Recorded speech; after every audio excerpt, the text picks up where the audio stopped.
So, you want to buy a cruise ship? Most people think this is a vacation business.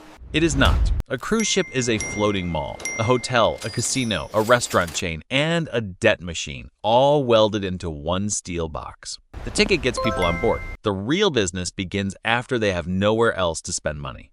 First, the price. If you want a small, older cruise ship, something that carries a few hundred passengers and has already spent decades at sea, you can sometimes find one for tens of millions of dollars. It will not be glamorous.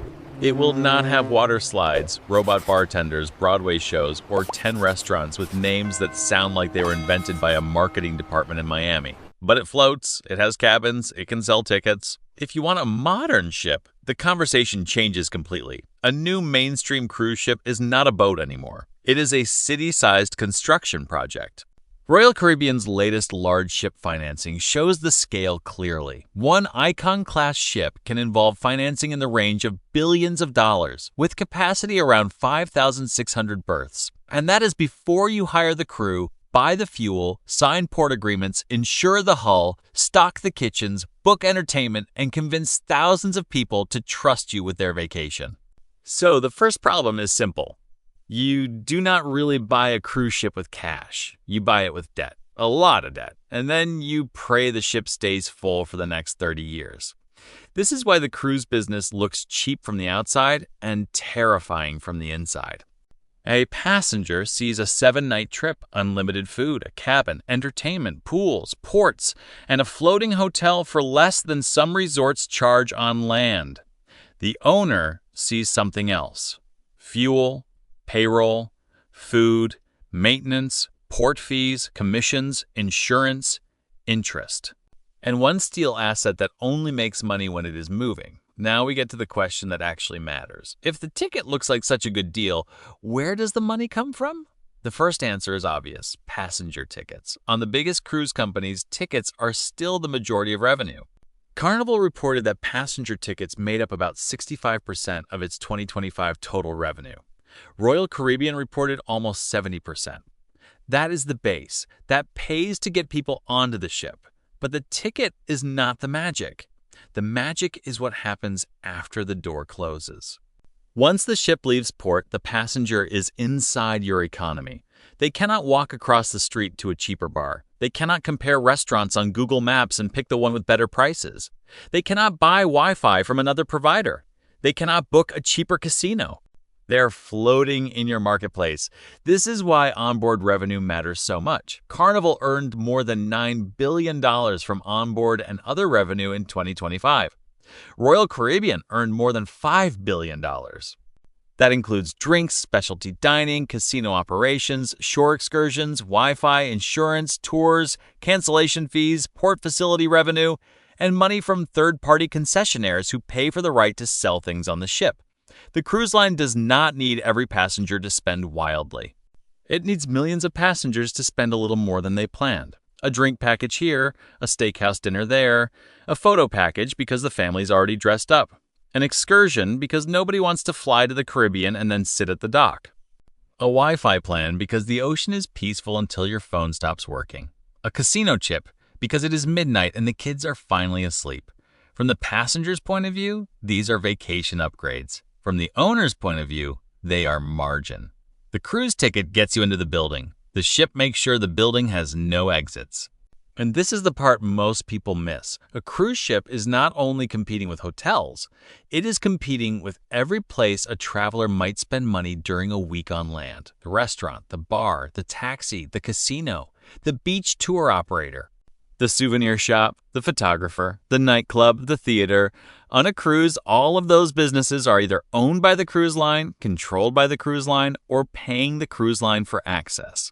It is the airport model except the terminal moves. It is the casino model except the hotel floats. It is the resort model except the customer cannot leave until Tuesday. But before you start smiling, we need to talk about the other side of the equation. Fuel is the first monster. A cruise ship burns through fuel like a small moving town. It needs power for propulsion, air conditioning, kitchens, laundry, lights, water systems, pools, theaters, elevators, and thousands of cabins.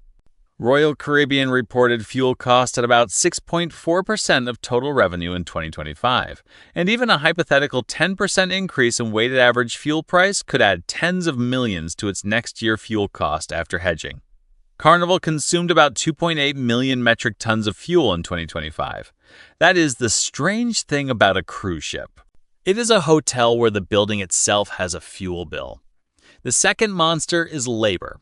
A cruise ship may carry thousands of passengers, but it also carries an army of crew. Housekeeping, cooks, deck officers, engineers, entertainers, bartenders. Security, medical staff, casino dealers, maintenance teams, laundry workers, people who make the vacation feel effortless because the machine behind it never stops moving. The passenger sleeps. The ship does not.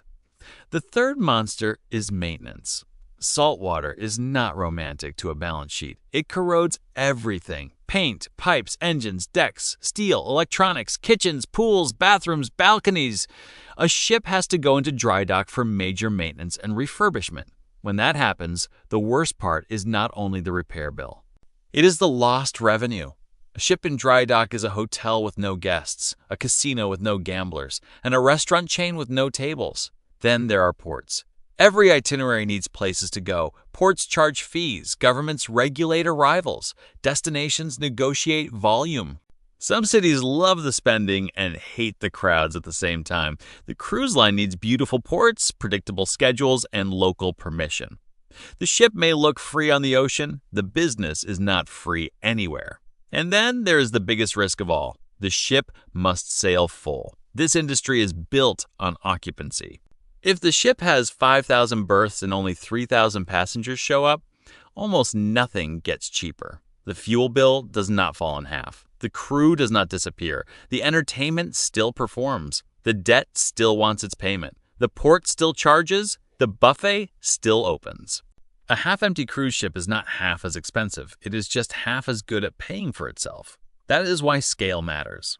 The giant ships look insane until you understand the math. More cabins, more passengers, more bars. More restaurants, more casino volume, more Wi-Fi plans, more excursions, more ways to turn the same sailing into revenue. A small ship can feel exclusive. A mega ship can become an ecosystem.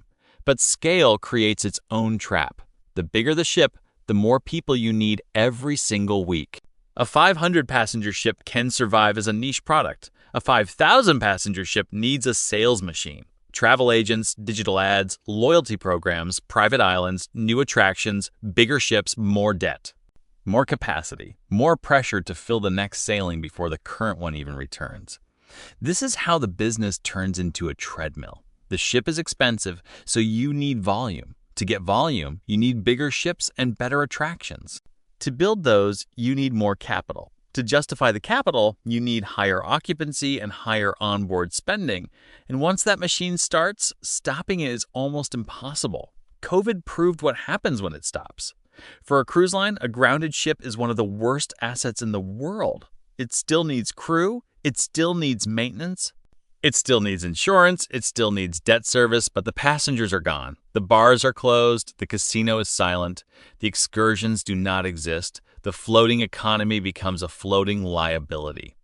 That is why cruise companies entered the recovery with scar tissue. Demand came back, passengers returned, bookings improved, but the debt did not vanish. Carnival still reported more than $26 billion of current and long-term debt at the end of 2025. This is the hidden price of survival. You can save the fleet and still spend years paying for the rescue. Now, if you own the ship and things go right, the business can be beautiful. The customer pays in advance. Many book months before sailing.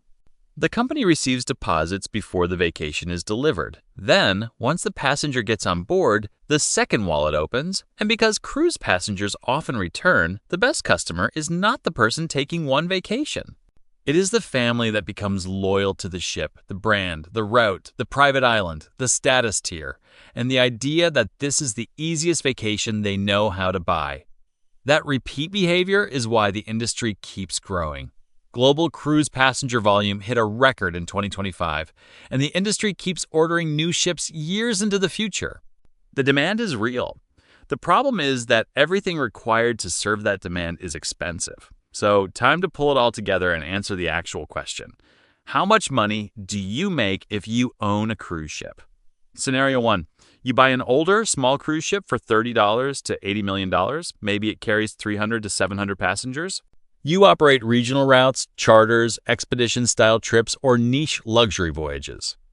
Annual revenue might land somewhere between $40 and $120 million if you keep the ship busy and price it well. After crew, fuel, port fees, food, maintenance, insurance, marketing, and financing, your real operating profit might be $5 million to $15 million a year. Payback looks good on paper.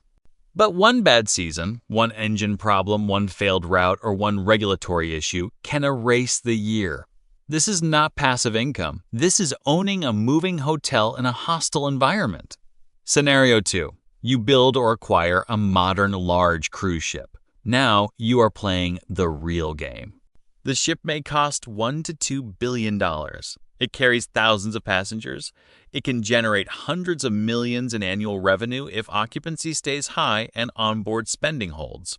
In a strong year, one big ship can throw off serious cash. But it can also carry serious debt, and debt does not care about weather, recessions, pandemics, fuel spikes, or whether people suddenly decide they would rather fly to Mexico. Scenario 3. You do not buy the ship, you buy the company. This is what most investors actually do. They do not want the headache of hiring captains, negotiating ports, scheduling dry dock, and worrying about whether a storm will ruin next week's itinerary. They buy shares in the operator. That gives them exposure to the fleet without personally owning the floating city. And that may be the most honest answer.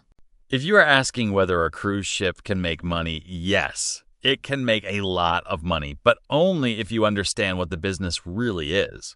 It is not a vacation business. It is a controlled spending environment. The ocean is not the attraction. The ocean is the wall. The ticket gets people on board. The ship sells them everything after that. A cruise ship is not really a ship. It is a floating economy. And if you own it, every mile at sea is either turning passengers into profit or turning your debt into water.